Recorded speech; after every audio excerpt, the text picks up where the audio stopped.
Es difícil realmente ir a alguna mesa o alguna sobremesa sin encontrar comentarios que reflejen el descontento social. ¿Por qué estamos encabronados? Tomo el título del libro de Julio Hernández, que hoy nos va a acompañar. De eso vamos a discutir hoy con José Fernández Santillán y él. Estamos en Opiniones Encontradas. Muchas gracias por estar con nosotros en este programa en el que todas las ideas se pueden cuestionar siempre que se debatan. Soy José Buendía y le dejo mi Twitter, José Buendía MX, para que me mande sus comentarios, sus puntos de vista y acompáñame a ver unos datos de contexto para venir directamente aquí a nuestro foro a tener nuestro debate de hoy. Hay un amplio consenso sobre la atmósfera de enojo y descontento social en el país, incluso admitido por el propio gobierno.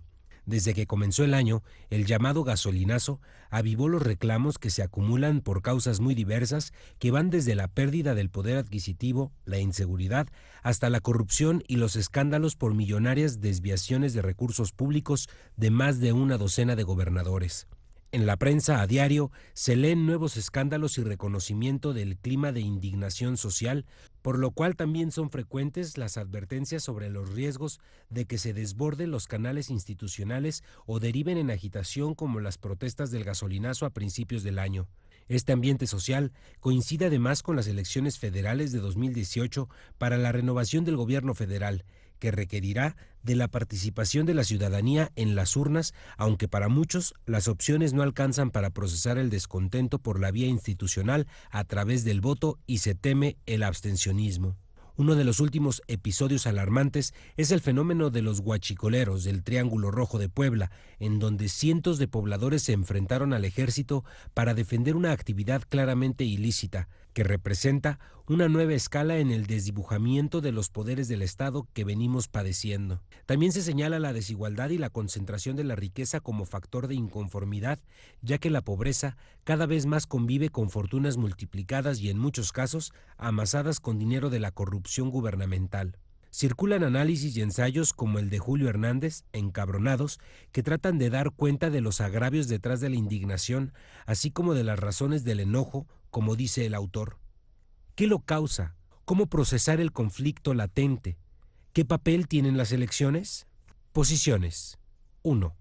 La brecha entre ricos y pobres es mayor de la que se estimaba. Tan solo en México, la riqueza de 4 personas se compara a la del 50% más pobre de la población, según Oxfam. 2.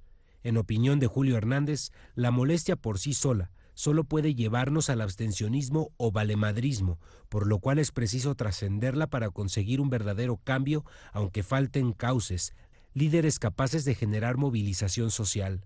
3. A principios de año, transportistas, estudiantes, campesinos y la ciudadanía en general salieron a las calles en distintos estados del país para protestar en contra del aumento a la gasolina, medida que entró en vigor el pasado 1 de enero y derivó un descontento social. Acudieron al Zócalo capitalino para reclamar no solo el alza a los precios del combustible, además la corrupción que impera en el país, los exgobernantes prófugos y la inseguridad. 4. En Palmarito Tochopan, perteneciente a Quecholac, huachicoleros con el apoyo de la población enfrentaron a balazos a elementos del ejército mexicano con un saldo de 4 militares muertos. Vamos con Opiniones Encontradas. Muchas gracias por estar con nosotros. Ahorita le decía a Julio Hernández que la verdad es que qué buen título el de su libro, Encabronados, que además dio lugar a este programa en el que vamos a entrarle a hablar de un asunto que usted escucha diariamente en las mesas, en las sobremesas, y es el descontento social que se refleja en enojo, en indignación de amplios sectores de la población. Pero el tema es ¿por qué estamos enojados? ¿Por qué estamos encabronados? Muchas gracias, Julio Hernández, por estar con nosotros, por haber aceptado venir a discutir sobre tu libro. Al contrario, gracias por la invitación y con un gran gusto, a pesar del título Encabronado, con el gran gusto de compartir mesa con ustedes. Ese es el primer contraste. Sí, además es lo mejor del libro, no hay que buscarle más. Sí. Es una sola palabra, Encabronados, y lo demás es por añadidura. No sé cómo venga Pepe Fernández Santillán al debate hoy, cuál es su estado de ánimo. Espero que venga positivo. Bueno, como todos los ciudadanos, sí, estoy encabronado porque, como dice Julio, que es un buen libro, está bien escrito, de un profesional del periodismo con muchos años de experiencia, muy puntual, con muchos datos sobre políticos, sobre narcotraficantes, sobre redes de poder. Es un libro que hay que leerlo. No en todo se tiene que estar de acuerdo, para eso hay que discutir el asunto, pero sí es un libro muy actual, que pinta la situación de indignación social, porque el país sufre de desigualdades abismales. Ahora vamos a entrar, ya que abres el debate, te pregunto, Julio, Sí. ¿Por qué la indignación y el enojo si ha habido otros momentos en la historia reciente del país? Pensemos 88, cuando la crisis política de 88. El fraude electoral. El fraude electoral de aquel año. Pensemos en las crisis económicas de los 90, que fueron fuertísimas. Con inflación de 3 dígitos. El peso, 3 dígitos. ¿Por qué, digamos, hoy traes un estado de ánimo muchísimo más crítico, más enojado, más encabronado? No sé qué más ponerle. Fíjate que pienso que aun cuando se han vivido muchos episodios complicados de los cuales trato de dar cuenta en el libro, la llegada de Enrique Peña Nieto me parece que ha sido la culminación de la ineficacia y de la torpeza políticas de un sistema que hasta antes ese mismo priismo había mantenido las cosas más o menos con un estado tutelar que procuraba brindar asistencia y mantener las cosas relativamente controladas para que esas mismas élites pudieran seguir en el poder.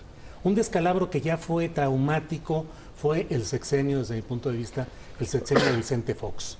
Creo que hay pocos episodios en los cuales un presidente de la República ha llegado con tal bono democrático, con tal reconocimiento incluso de quienes éramos abiertamente adversos, pero de que ganó las elecciones, las ganó. Y mucha gente creyó que era posible cambiar el zoológico político de las tepocatas y las víboras prietas hacia un estado paradisiaco en el cual las cosas fueran diferentes. Terrible decepción. Desde mi punto de vista, el sexenio funerario de Felipe Calderón hundió a México en una situación de salvajismo, de inhumanidad y sobre todo de percepción social de que la delincuencia, el crimen, el agravio a la población civil podía quedar impune y que la gente podría estar sujeta a cobro de piso, a extorsiones, a secuestros con absoluta impunidad. Todo eso me parece que lo ha llegado a culminar Enrique Peña Nieto, cuyas fallas estructurales como político y como hombre pensante, creo que han ido provocando que la gente perciba que no hay una salida, que no hay esperanza, que en la propia cúspide el presidente de la República, los secretarios de Estado, los directores, no están haciendo lo correcto y que están hundiendo al país. Creo que de ahí viene esa percepción. A ver, déjame separar porque veo 3 elementos en lo que acabas de decir. Voy contigo, Pepe. Una es, digamos, si tú me corriges, si leí bien, la decepción de la transición, que viene con alternancia. O alternancia. Luego vendría, digamos, que la parte de la violencia, ¿no? y la impunidad rampante que se da con el gobierno de Calderón y en el caso del presidente Peña por las torpezas y digamos la falta de digamos incluso de cuidado para mantener algunos resortes de gobernanza, ¿no? Que anteriores gobiernos periodistas habían digamos cuidado. ¿Cuál de los 3 te parece que explicaría el estado de ánimo actual? Bueno, yo creo que van concatenados, ¿no? Primero... O sea, ¿lo ves como una acumulación? Sí, yo lo veo así. Primero con Fox, que fue un bono democrático, efectivamente, como dice Julio. La gente tenía esperanza en que el voto fuese a cambiar también, y ese fue el mandato para Fox, al país, a llevarlo a la democracia, a llevarlo a una ciudadanización, porque además Fox se presentó así como un candidato de el PAN, pero como un hombre ciudadano, como uno de nosotros, ¿no? Y sin embargo aquello fue el despilfarro del bono democrático, entre otros porque no se puede hablar de Fox sin hablar de Martita Sahagún, que es la personificación y sus hijos de la corrupción, ¿no? Ahí empezó, ¿no? Porque además se decía, esto en realidad es un sexenio bicéfalo, así lo dijo Poncho Durazo, Alfonso Durazo, por eso renunció. Dice, no se puede obedecer a dos personas, la presidencia está concentrada en una. Fue la degradación de la institución presidencial, que tenía un significado importantísimo en este país. La otra, como dice Julio, fue Calderón, que sacó al ejército a las calles tratando de enfrentar a la violencia, y lo que hizo fue agudizarla, ¿no? Si había 5 cárteles importantes, hoy hay 280, según lo dice Eduardo Guerrero, especialista en la materia. La otra cuestión en lo de Peña, yo diría lo siguiente: Peña comenzó con una convocatoria política muy interesante, que era el Pacto por México. Y ahí van con los 3 partidos, ¿no? PAN, PRI, PRD, con todas las críticas. Hubo un calendario legislativo, hubo un calendario para aprobar las cosas. El PRD no estuvo de acuerdo en lo de la reforma energética, pero sin embargo ahí van saliendo las cosas y había política como arte de la negociación. Sin embargo, yo creo que lo que vino a deshacer todo el cuadro, no sé si Julio estará de acuerdo, es el asunto de Ayotzinapa. Ahí se descompuso y empezaron las cosas a ya no saber cómo enfrentar el asunto. Los partidos firmantes del pacto se retiraron, empezó la guerra política, y entonces ahí no hubo buena comunicación, no hubo enfrentamiento al narcotráfico, y entonces se empezó a desmanejar el asunto. Ahora, yo pregunto, ¿no están poniendo demasiada atención, digamos, que en la... Porque hay otros elementos que también pueden estar detrás del enojo? Uno, crecimientos mediocres, muy mediocres durante demasiados años, y una excesiva concentración de la riqueza, mayor desigualdad, pérdida de poder adquisitivo. Y por supuesto lo que estamos viendo, Julio, un enojo sobre todo que no se veía antes con casos de corrupción. Sí. ¿No? Sí, sí. Como los de este sexenio. Aunque no es la especialidad y aunque no va el enfoque por el lado estrictamente económico, mencionó los casos de un oaxaqueño detenido por robarse 2 charolas de carne para comer porque tenía 3 días que no le habían pagado a él, que era albañil, no le habían pagado su trabajo el fin de semana y no tenía dinero. Parecen imágenes del porfiriato. Sí, así es, del México bárbaro. Sí. Entonces, efectivamente, la concentración de la riqueza es terrible.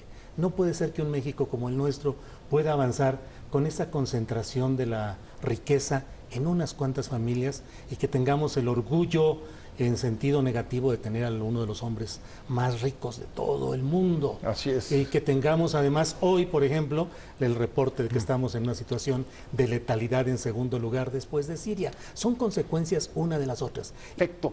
Hay muchos elementos que evidencian este descontento social, pero la preocupación también es y hacia dónde y qué salida puede tener. Estamos hablando con el autor del libro, con Julio Hernández, y con José Fernández Santillán. Pepe, ¿por dónde puede salir esto? Porque digamos que una parte importante es constatarlo, tener evidencias, tener la sensibilidad para palparlo.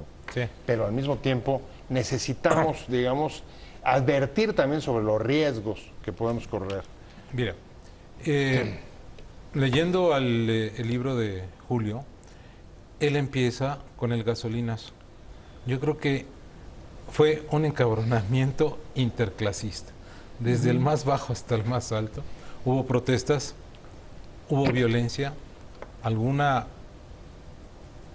espontánea, otra manejada Por o interés. teledirigida o manejada, quiero decir, desde las redes sociales, ¿no? Ahí hay toda una discusión, no voy a entrar en ella. La cuestión es la siguiente: en ese encabronamiento tiene que ver también un deterioro institucional. O sea, que lo que tú llamaste la gobernanza no está cumpliendo su papel, que son 2 papeles fundamentales de las instituciones públicas. Una, la de garantizar la paz social. 2, la de garantizar el desarrollo. ¿Qué quiere la gente? Que no la asalten. 2, ¿qué quiere la gente? Tener un empleo y un futuro seguro para los hijos, ¿no? Para la familia. Ese deterioro institucional está presente hoy, porque no hay paz social, ve simplemente lo que pasó en Reynosa, ve lo que pasó en Puebla y se siguen sucediendo los hechos violentos. Ahora, en descargo a la autoridad, a la actualidad, Julio, perdón, voy contigo, y es, no, hace rato que venimos hablando del deterioro institucional en el país y de que el sistema no da, que los partidos están alejados, que están separados de los ciudadanos, que las instituciones están llenas de desconfianza, por lo menos en la percepción de la gente, al mismo tiempo que estamos siempre pensando que el México bronco puede estar ahí al salto de mata. ¿Realmente tú ves esos riesgos o cuáles son los riesgos que ves de la situación actual después de escribir tu libro? Sí, yo pienso que también todos los problemas de los que hemos hablado están potenciados porque de manera muy temprana el sistema político ha entrado en la sucesión presidencial. Que no hay un ocupante de la presidencia de la República con fuerza política y con un proyecto todavía a desarrollar. Entonces, eso hace que en realidad los sistemas de gobierno en el nivel federal, en los estatales, estén metidos más en los rejuegos políticos y facciosos que en la atención de sus obligaciones primordiales. ¿Qué riesgo creo que hay ahora? Hay el riesgo de que el encabonamiento se convierta en valemadrismo, que es muy propio. O sea, indiferencia. Sí, de que la gente esté ilusionada con que pueda haber un cambio y en cuanto se dé cuenta de que las cosas no son tan fáciles, porque en el libro planteo otra un cosa. cambio en el 18, dices. Un cambio en el 18, porque la gente ya todos estamos viendo al 18. El 18 políticamente ya está instalado desde aquí.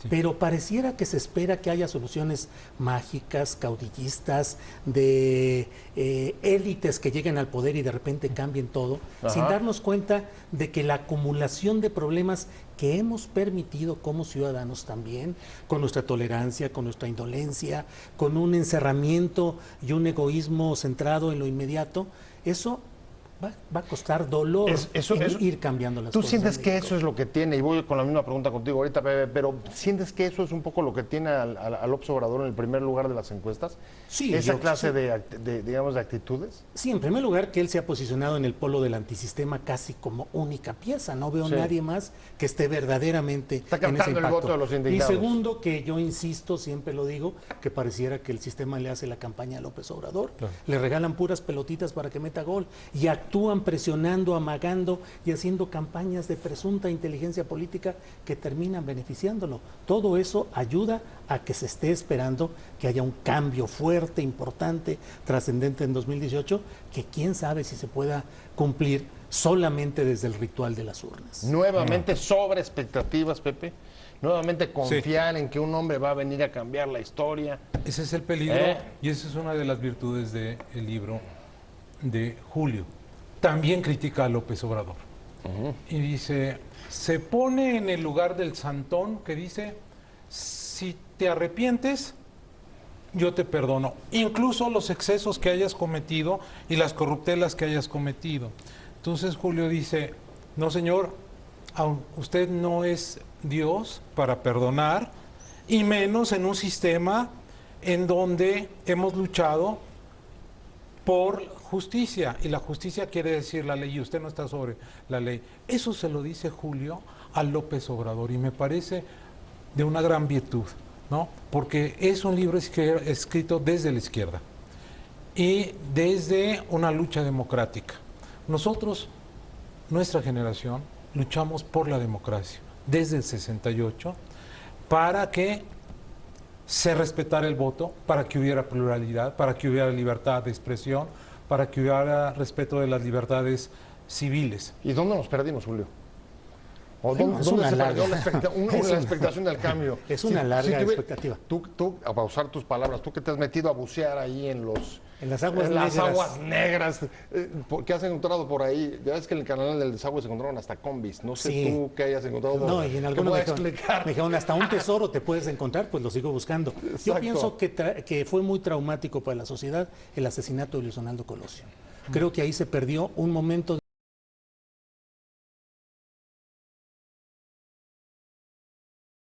fue un año traumático históricamente. No solo el asesinato de Colosio, el levantamiento zapatista. El levantamiento zapatista, el asesinato de Juan José Francisco Ruiz Massieu. Sí, hablando del descontento social, estamos hablando con Julio Hernández, autor del libro Encabronados, con José Fernández Santillán, internacionalista, académico, investigador, bueno, ¿qué les digo? Pero por lo pronto, Julio, déjame regresar rápido y ligar tu tema, porque me preocupan algunos fenómenos asociados a lo que estás tú describiendo, es los guachicoleros. Está relacionado eso con el enojo, son expresiones de no salida, son expresiones justamente digamos, cuando uno piensa la población respaldando el robo de ductos. ¡Wow! Bueno, a mí me parece que los guachicoleros son como una división empresarial del gran consorcio de los Zetas. Eso. O sea, los guachicoleros son la expresión de los Zetas en una vertiente empresarial que es el robo de combustible, con una presencia social que nos demuestra la erosión del Estado mexicano. Es decir, los Zetas o los guachicoleros ayudan a la gente, a sus necesidades en lo inmediato, sustituyen a los gobiernos, tienen base social comprada y otra genuina y legítima. Hoy en México es apabullante el respaldo y el respeto que le tienen ciertos segmentos sociales, sobre todo en el norte del país, a los narcotraficantes, a los grandes jefes, a los que idolatran. Ahora que vimos el... O sea, digamos, para ti, digamos, podrías decir, es un riesgo de la frustración social, Sí, de la sí. ausencia del Estado, de la falta. Nada más doy un dato. Bienes. En una encuesta reciente de Parametría, le dicen, ¿quién tiene el poder en México? 39% dicen que son el narcotráfico, 24% que es el presidente de la República. Uno. Dos, ¿a qué se debe el fenómeno de los guachicoleros? A que los cárteles de la droga fueron descabezados, pero no hubo una estrategia subsecuente, es decir, los descabezamos, pero también los debilitamos financieramente, logísticamente, en términos de relaciones a nivel internacional, etcétera. No lo hubo. Entonces, esos 5 cárteles, como lo he dicho, derivaron en 200 y tantos, 80 grupos, y entonces esos grupos de los Zetas vinieron a derivar en los guachicoleros. A ver, es la fragmentación, Es la pero la fragmentación. fragmentación se potencia, como lo veas, en un ambiente pues, de enojo, de frustración, y ahí pues, la pregunta con la que me voy a ir para los dos es, ¿y cómo enfrentar en esa atmósfera un poco el conflicto latente? Yo creo que hace falta una reconstitución que va a ser de largo plazo, que va a ser dolorosa, que no puede ser fácil, que no puede ser mágica y que requiere de un estremecimiento social profundo. A ver, explícame eso. ¿Reconstitución qué significa y estremecimiento social qué Reconstitución, significa? que haya una nueva legalidad que reconozca derechos de las mayorías y que suprima tanta concesión a las minorías en el poder. Estremecimiento, que la gente se decida a ir más allá de las formas hasta ahora tradicionales de hacer política, yendo a votar, retirándose y exigiéndole en las redes sociales o en comentarios caseros o familiares, exigiéndole a los políticos que hagan las cosas como si fueran entes ajenos. El mexicano tiene que asumirse como corresponsable. O sea, de lo que estás está diciendo, pasando. a ver, tu conclusión es, hay que abrir el poder. Hay que abrir el poder y el poder no se va a abrir fácilmente, y cierro con una frase filosófica de Manuel Cloutier difunto: cuando se ha visto que los puercos suelten las mazorcas por la buena. ¿Cuándo se ha visto, Pepe? Nunca. ¿Coincides? Hay que abrir el poder. No, ¿Ese espérame. es el diagnóstico? No, O sea, el conflicto latente es la cerrazón del poder. Ahí es donde Ajá. yo tendría un comentario que hacer al libro de Julio. Ajá. En primer lugar, hay que defender la democracia. Y la democracia liberal, que significa división de poderes, sistema de partidos, derechos civiles, derechos políticos, derechos de las mayorías y de las minorías, el consenso y el disenso. Y además, controlarle las manos a las élites. Gaetano Mosca, por cierto, estudioso de las élites, decía, cuando las élites se empiezan a deteriorar, vienen otros grupos a sustituirlas. Y una de las élites que toca y que es parte de esta degeneración, de este deterioro, es la tecnocracia, ¿no? ¿La tecnocracia está de salida? Yo creo que ahora... ¿Ya no da? Es parte, digamos, está responsabilizándolo un poco de los últimos 30 años. Es que el problema está en que hoy vivimos en la corruptocracia. El La gran problema tecnocracia dio es lugar. la demasiada, la excesiva voracidad de una clase política volcada sobre el dinero, sobre el contrato, sobre los porcentajes, lo cual ha abatido la viabilidad del Estado, de la gobernabilidad, y que ha cometido, por desgracia, pienso yo, que ha sometido a la democracia, a la división O de sea, a ver, poderes. una minoría ha suplantado el interés general, ¿esa es la tesis? Sí, absolutamente. Una ¿Cómo minoría vas? que se le ha despegado de la sociedad. Si algo tuvo de estabilidad el viejo régimen, que no voy a defender, pero sí que reconozco, es que sustituyó a la vieja élite porfiriana, oligárquica, absolutamente despegada de la sociedad, y esa nueva élite revolucionaria tuvo contactos y manejo de la causa social, ¿no? Porque por eso era el corporativismo y garantizó durante décadas estabilidad política y paz social. Luego viene una tecnocracia a sustituir en el mando a esa élite. Por eso de las Salinas decía, el problema es vieja la lucha. nomenclatura. Tecnócratas contra políticos. Sí, y por eso se habla de neoporfirismo. Bueno, pues yo ya me tengo que ir, ya se me fue el programa. Espero que estés más tranquilo. ¿Cómo te vas? Igual de Ya encabronado, te hay que bajó, mantenerlo. no se les bajó. Es ni un estado de poquito, ánimo. Ni un poco Es- de catarsis se ha hecho en este programa. Ojalá y el encabonamiento encuentre salidas políticas viables y se convierta en una energía social que recupere la fuerza de los mexicanos y cambie todo este estado de ¿Y cosas. liderazgos los ves? No veo liderazgo para movilizar a la sociedad, sí para movilizar para cuestiones electorales. Hay una palabra fundamental en el libro que se llama acción cívica. Bueno, ya me tengo que ir.